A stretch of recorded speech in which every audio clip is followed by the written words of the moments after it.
போன மாதம் தான் என்னோட பர்த்டே முடிஞ்சது. இதில் என்ன ஸ்பெஷல்னா, என்னோட பர்த்டேக்கு அடுத்த நாள் என்னோட வெட்டிங் டே.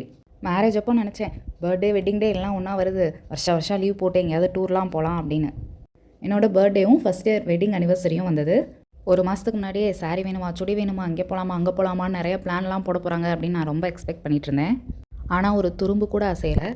சரி நம்மளே கேட்போம், அடுத்த மாதம் பர்த்டே வெட்டிங் டே வருது, பர்ச்சேஸ் போகலாமா, என்ன பிளான் பண்ணலாம் அப்படின்னு கேட்டேன்.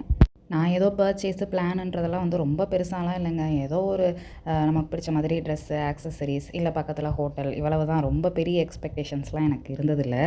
நம்ம வீட்டில் செலிப்ரேட் பண்ணுவோம் இல்லையா, நம்ம அம்மா அப்பா வந்து ஒரு மாதம் முன்னாடியே போய் பிடிச்சதெல்லாம் வாங்கி கொடுப்பாங்க.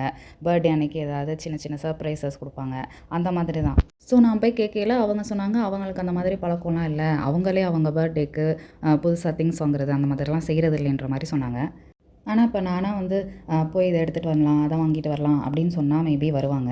அவங்களாம் வந்து ஒரு இனிஷியேட் எடுத்து இங்கே போகலாம், அங்கே போகலாம் அப்படின்றத தான் சொல்ல மாட்டாங்க. ஸோ ஒரு ஒய்ஃபுக்கு ஒரு எக்ஸ்பெக்டேஷன் இருக்கும் இல்லையா, நம்மளோட பர்த்டே வெட்டிங் டேக்கு ஹஸ்பண்டாக ஒரு இனிஷியேட் பண்ணி எங்கேயாவது கூட்டிகிட்டு போகணும், இதை வாங்கி கொடுக்கணும், அதை வாங்கி கொடுக்கணுன்ட்டு. அது மட்டும் இல்லை. அப்புறம் சரின்னு விட்டுட்டேன். சரி ஃபஸ்ட் இயர் தானே, அவங்களுக்கு பழக்கம் இல்லாதனால அந்த மாதிரி பண்ணுறாங்க. இப்போ நம்ம எக்ஸ்பெக்டேஷன் சொன்னனால அடுத்த வருஷம் மேபி நம்ம எக்ஸ்பெக்ட் பண்ணுற மாதிரி செலிப்ரேட் பண்ணலாம் அப்படின்னு விட்டுட்டேன். அடுத்த வருஷம் வந்தது, அதுக்கடுத்த வருஷம் வந்தது, இந்த மாதிரி 6-7 வருஷம் போயிடுச்சு. பட் அவங்களுக்கு அந்த பழக்கத்தை வந்து கொண்டு வர முடியல.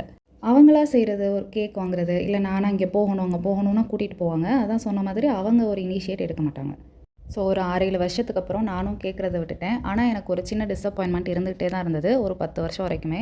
ஆனால் அதெல்லாம் தேவையே இல்லைன்னு அதுக்கப்புறம் தான் புரிஞ்சது. ஏன்னா நம்மளும் தமிழில் தான் சொல்கிறோம், அவங்களும் தமிழில் தான் சொல்கிறாங்க, பழக்கம் இல்லைன்றதை நம்ம வந்து அக்செப்ட் பண்ணிக்கணும். அதை விட்டுட்டு நீங்கள் எப்படி சேஞ்ச் பண்ணுங்கள், எனக்காக இதை பண்ணுங்கள், அதை பண்ணுங்கன்னு சின்ன சின்ன விஷயங்களுக்கெல்லாம் நம்ம போய் கேட்டுக்கிட்டு நம்ம டைமையும் வேஸ்ட் பண்ணிக்கிட்டு லைஃப்பை வந்து தேவையில்லாத கஷ்டங்களை வந்து கொண்டு வரக்கூடாது.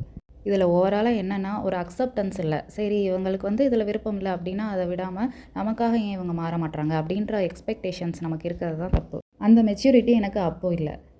லைஃப் வந்து ரொம்ப ரொம்ப ஷார்ட்டு. சின்ன சின்ன விஷயங்களுக்காக நம்ம கவலைப்பட்டுட்டு உட்காந்துருக்கிறதுக்கெலாம் டைமே இல்லை அப்படின்றதெல்லாம் எனக்கு அப்போ புரியவே இல்லை. இப்போ தான் எனக்கு புரியுது.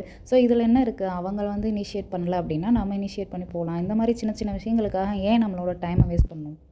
அதனால தேவையில்லாத பிரச்சனை தான் வரும். ஸோ நீங்கள் இப்போ ஒரு நியூலி மேரிட் இல்லை மிட்வேல இருக்கீங்க அப்படின்னா, நீங்கள் வந்து இப்போவே அதை வந்து புரிஞ்சுக்கோங்க. சின்ன சின்ன விஷயங்களுக்கு நம்ம வந்து அக்செப்ட் பண்ணிக்கணும். இப்படி தான், இந்த மாதிரி தான் அப்படின்னு சொல்லிட்டு அக்செப்ட் பண்ணிக்கணும். அதை மாற்ற ட்ரை பண்ணிவிட்டு நம்ம டைமையும் வேஸ்ட் பண்ணிவிட்டு அவங்க டைமையும் வேஸ்ட் பண்ணிக்கிட்டு லைஃபே வேஸ்ட் பண்ணக்கூடாது.